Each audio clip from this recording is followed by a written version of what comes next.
Hello students, good morning all of you. Students, from today onwards, we are going to start your PUC second year. This video is about overview of your economics syllabus, which consists of the two parts, means the branches of the economics, that is the microeconomics and macroeconomics. Students, first part is the microeconomics, in which there are the 6 chapters. First chapter is the introduction of the microeconomics. In this chapter, we are going to take the more information about a simple economy. Means here we take the information about the meaning of the simple economy and what are the functions of the simple economy. Likewise, we are going to take the central problems of an economy. Central problems of an economy means what to produce, how to produce, and for whom to produce. These all are the basic problems of an economy. Likewise, we also take the information about the organization of the economic activities, means which are the organizations of the economic activities, in which we are going to take the information about the centrally planned economy, mixed economy, and third one is the market economy. Here we take the information about what is the central planned economy and what are the basic problems of the central planned economy. Likewise, we also take the information about the meaning of the mixed economy, market economy, and what are the central problems of the mixed economy and the market economy also, and how they solve these problems. Likewise, we also take the information about the positive and normative economics, in which we discuss about the meaning of the positive and the normative economics and what are the differences between the positive and normative economics. And last point is the micro and macroeconomics. In this point, we are going to take the information about the meaning of the micro and macro. Likewise, what are the differences between the micro and macro economics? Means in introduction, we are going to take all the information about all these concepts. Then the second chapter is theory of the consumer behavior. Theory of consumer behavior, in this chapter we are going to take the information about the utility. Means here in this concept we take the information about the meaning of the utility, and in which we take the information about the cardinal utility analysis and ordinal utility analysis. And we also discuss about the differences between the cardinal utility analysis and the ordinal utility analysis. Then second concept is the consumer's budget. In this concept, we are going to take the more information about the budget set and the budget line. Means the meaning of the budget set and the meaning of the budget line. Likewise, we also discuss about what are the differences between the budget set and the budget line. Likewise, we also discuss about the changes in the budget set. Then next point is the optimal choice of the consumer. Here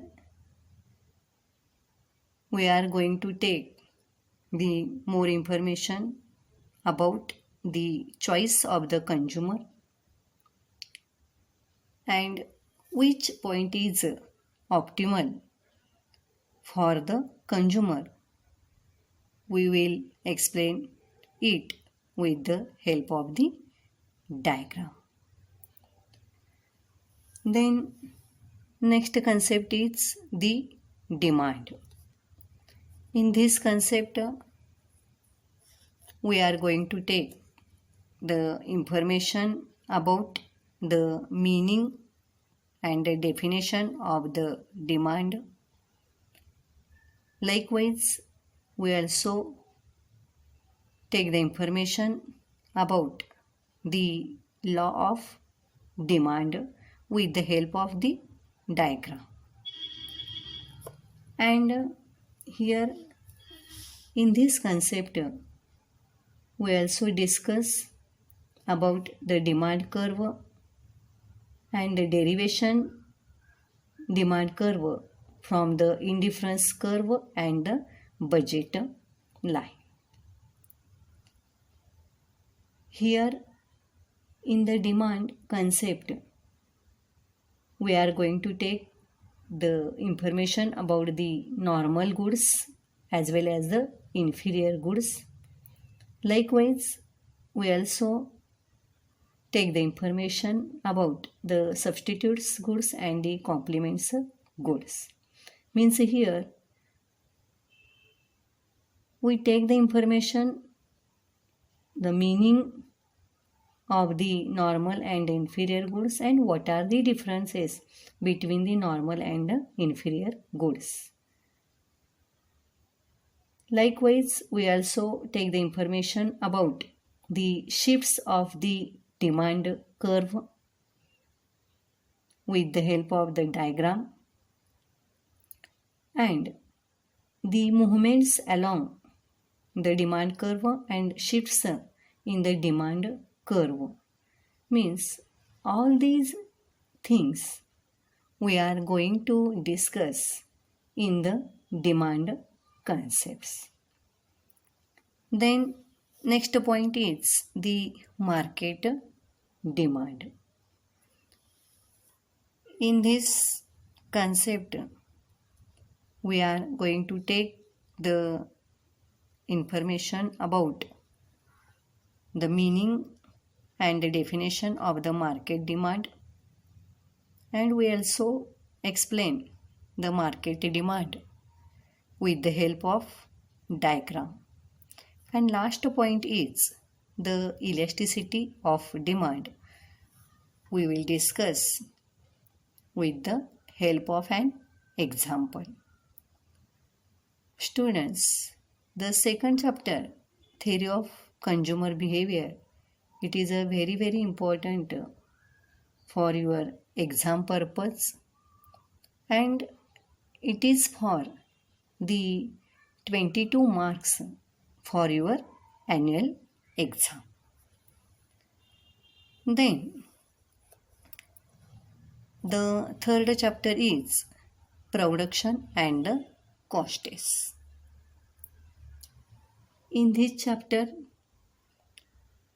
we are going to take the information about the production function with the help of an example. Likewise, we will also discuss about the short run and the long run. Means here, meaning of the short run and the long run concept. Afterwards, we are going to take the next concept,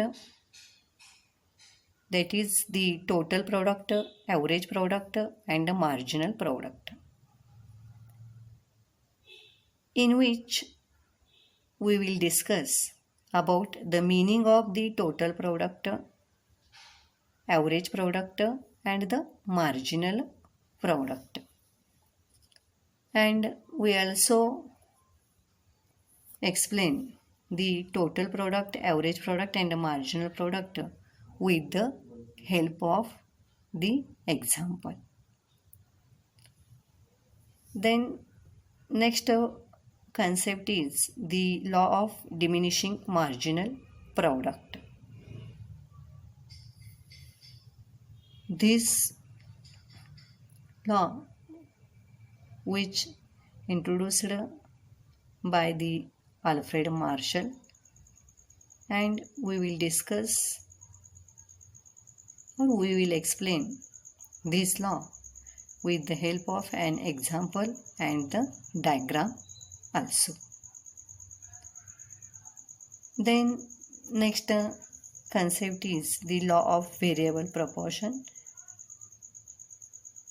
This also we explain with the example and the diagram. These two questions means the law of diminishing marginal product. It is for the 6 mark for your exam, and it is a very important question. Likewise, the law of variable proportion, it is also for the 6 mark for your exam. And the total product, average product, and the marginal product, this question will be asked for the 4 mark in your examination. Then next concept is the shape of the TP, MP and AP curves, means the shape of the total product, marginal product, and the AP means the average product curves. We will explain it with the help of the diagrams. And this question will be asked for the 6 mark in your examination. And next concept is returns to scale. This law also we explain with the help of an example and a diagram. And last concept is short run and long run costs. In this concept, we discuss about what are the short run costs and what are the long run. Then next chapter is, means the fourth chapter is the theory of firm under the perfect competition. In this chapter, we are going to take the information about the perfect competition, in which we will take the information about the meaning and the definition of the perfect competitive market and what are the features of the perfect competitive market. Then next concept is the revenue. In this concept, we are going to take the more information about the profit maximization and its condition. Means there are the 3 conditions for the profit maximization. First condition, second condition, and the third condition. Here the profit maximization problems we will also explain with the graphical representation. Then next concept is the supply curve of the firm. This concept we will explain with the help of an example and the diagram. Likewise, we also take the information about the short-run supply curve of firm and long-run supply curve of the firm. Means how the shape of the short-run supply curve we explain with the help of diagram, and how the shape of the long-run supply curve of firm we will explain with the help of diagram. Then we take the information about the shutdown point, normal profit and break-even point. Means here the definition and the meaning of the shutdown point and the meaning of the normal profit and supernormal profit, and likewise what is the break-even point. Then next concept is the determinants of the firm's supply curve. In this point we discuss about what are the determinants of the firm's supply curve. Means there are the two determinants of the firm's supply curve. First one is the technological progress and second one is the input prices, and we will discuss all these concepts in the determinants of the firm's supply curve.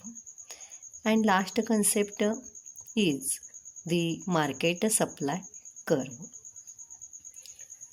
The market supply curve we will explain with the help of an example and diagram. Students, the fourth chapter of the microeconomics, the theory of firm under the perfect competition. This chapter is for the 12 marks for your examination.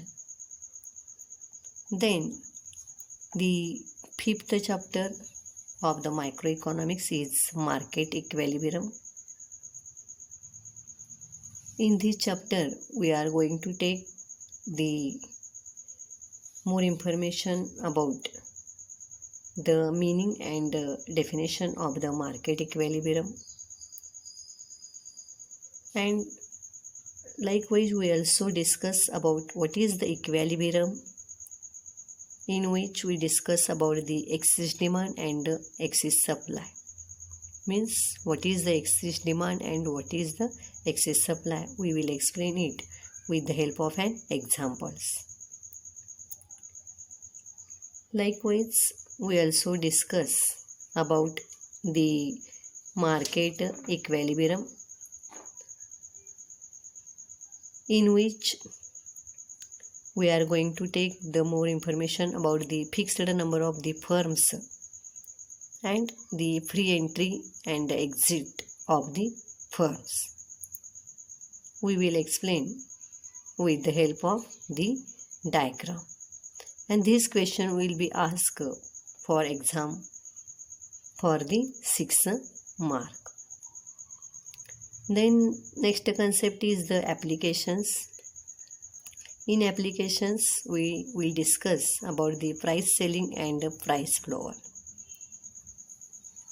Here we discuss about what is the difference between the price selling and price floor. In your examination they ask about the price selling and price floor for the 4 marks.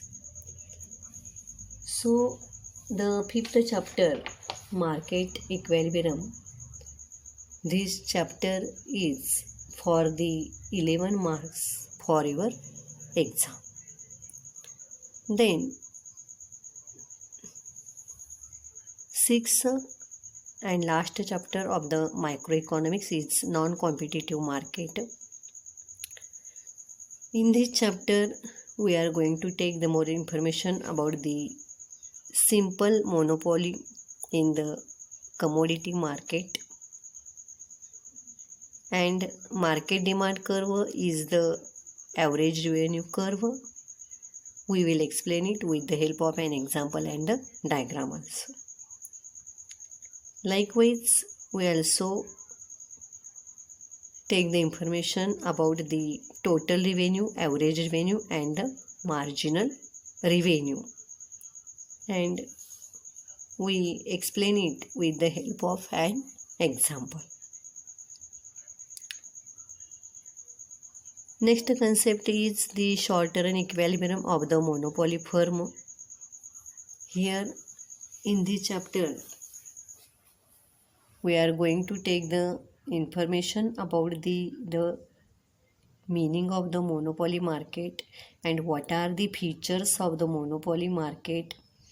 Likewise, we also discuss about the short-run equilibrium of the monopoly firm, and we are going to take the more information about the other non-perfectly competition markets also, in which we take the information about the monopoly market, oligopoly market, duopoly market also. Means students, in the microeconomics, we have to learn about the 6 chapters, that is the introduction, theory of the consumer behavior, production and cost, then the theory of firm under the perfect competition, market equilibrium and non-competitive market. So this is all about the overview of the microeconomics. Hope all of you understood this. Thank you. Then students, the second part is the introductory macroeconomics, in which we are going to learn about the 6th chapter. First one is the introduction, means it is the first chapter of the macroeconomics, in which we are going to take the more information about the emergence of the macroeconomics. Likewise, we also take the information about the context of the present book of economics, in which we are going to take the more information about the natural resources, means the minerals, forest or fertile lands, etc., etc. Likewise, we are also going to take the information about the factors of the production. There are the 4 factors of the production: land, labor, capital and organization, and we will discuss in this chapter. Likewise, the production units. Production units means the firm, households and government. And we are going to take the information about all these production units in the first chapter of the macroeconomics. And this chapter is for the 6 mark in your examination. Then second chapter is the national income accounting. This is a very important chapter for your exam purpose. In this chapter, we are going to take the more information about the basic concepts of the macroeconomics. In this, we are going to take the information about the natural wealth, means we are going to take the information about the minerals, forest, fertile lands, etc. etc. Likewise, we also discuss about the different types of the commodities. For example, the final goods, consumer goods, capital goods, intermediate goods, and durable goods. Means we are going to take the information about the meaning of all these goods, means the final good, consumer goods, capital, intermediate, and durable goods. Then next concept is the circular flow of income, in which we are going to take the information how the income flow through the four factors of the production. We explain it with the help of an example and a diagram also. Means how the income flow through the four factors of production, that is the land, labor, capital, and the organization. And we will explain it with the help of diagram. And this question will be asked for your exam for the 4 marks, and it is a very important question. Then next concept is the methods of calculating the national income. We are going to take means how we calculate the national income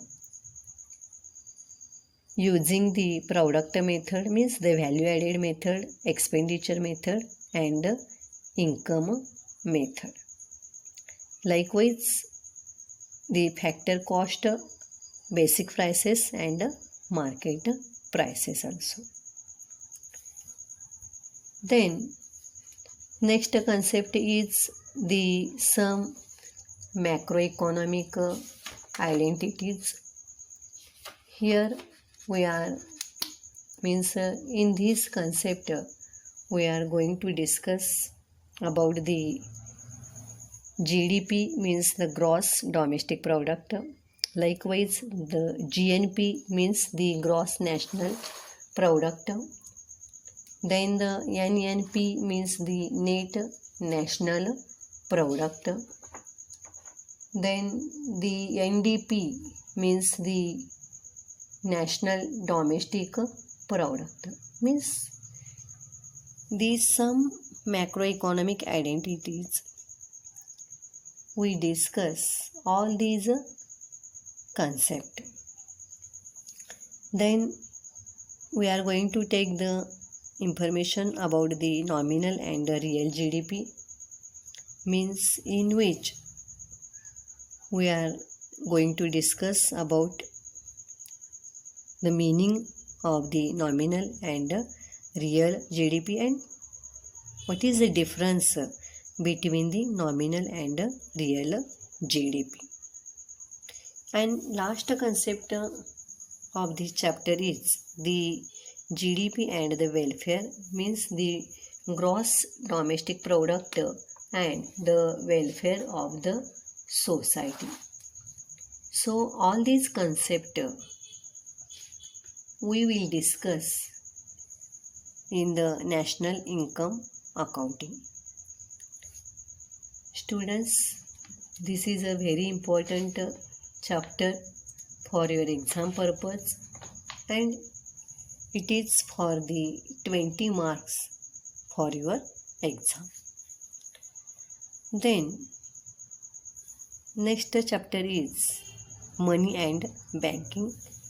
This is the third chapter of the macroeconomics.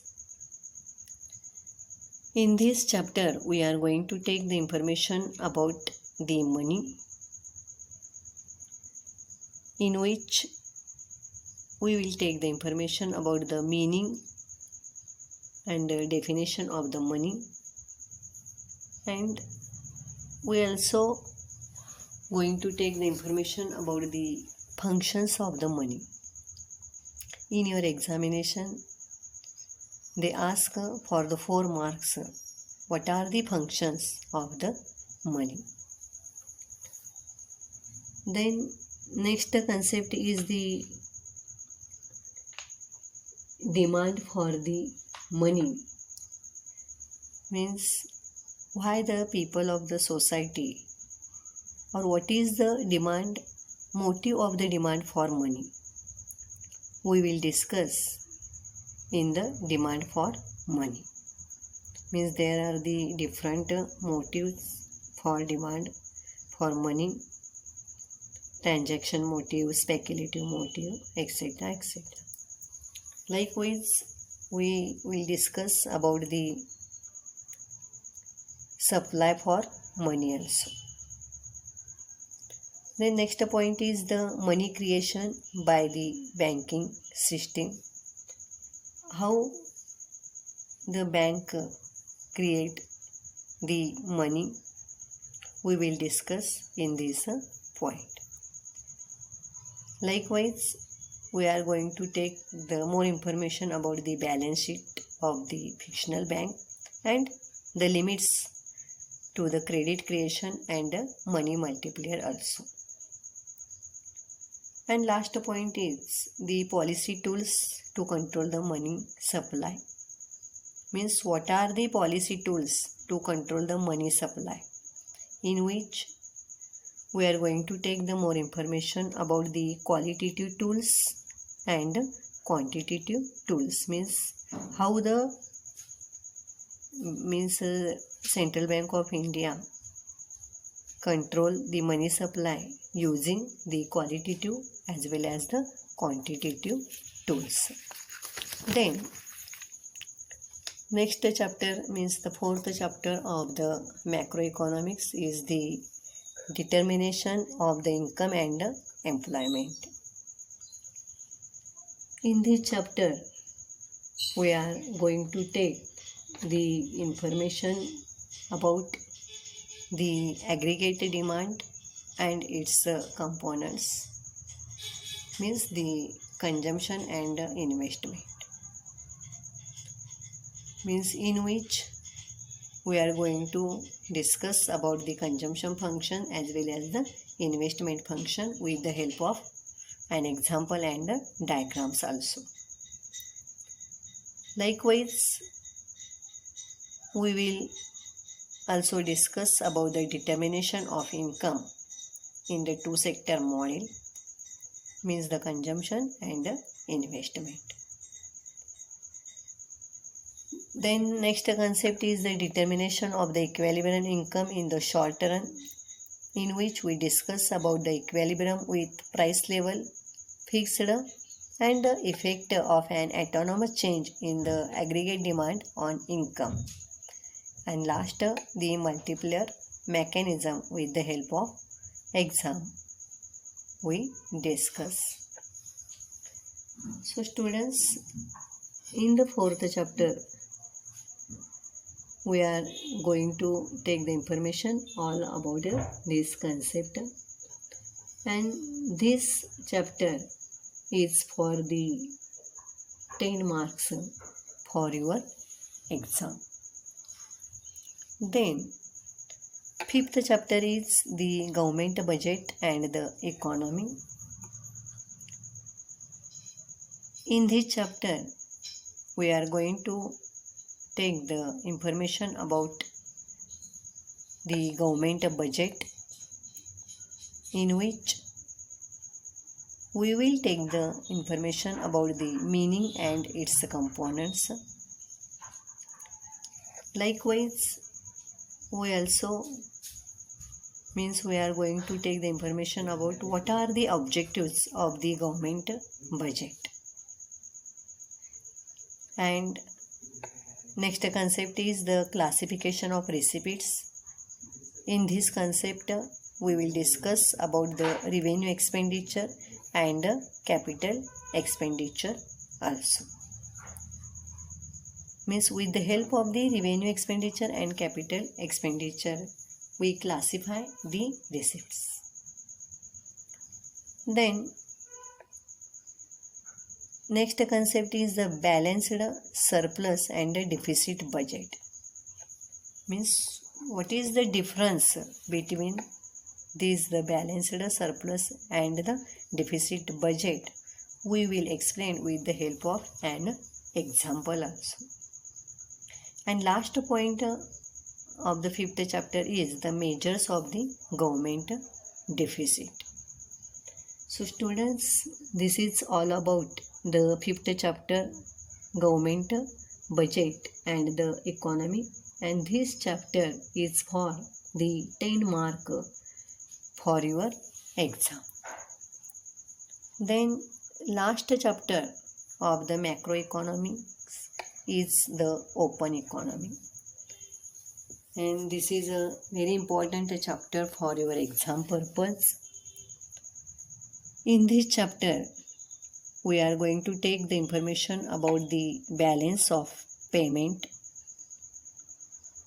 and we will also discuss about the balance of trade. In the balance of payment, we are going to take the information about the current account, capital account, balance of payment, surplus and deficit also.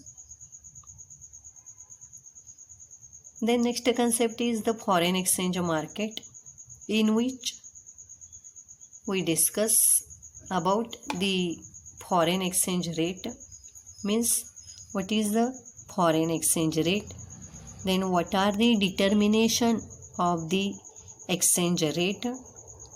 Likewise, we will also discuss about the merits and demerits, means merits and demerits of the fixed exchange rate system. Likewise, the merits and demerits of the flexible exchange rate system also.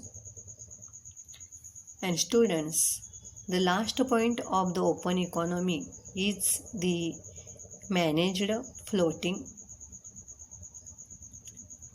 Here, means in this point, we are going to take the information about the meaning of the managed floating and the functions of the managed floating also.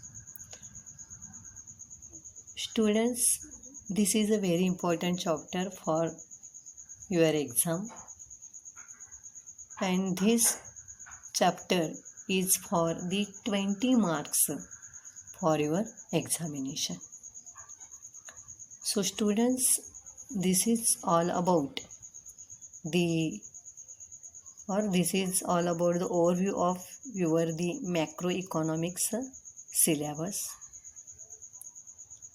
There are also the 6th chapter in the macroeconomics, and we have to learn, or we have to take the more information about all these chapters.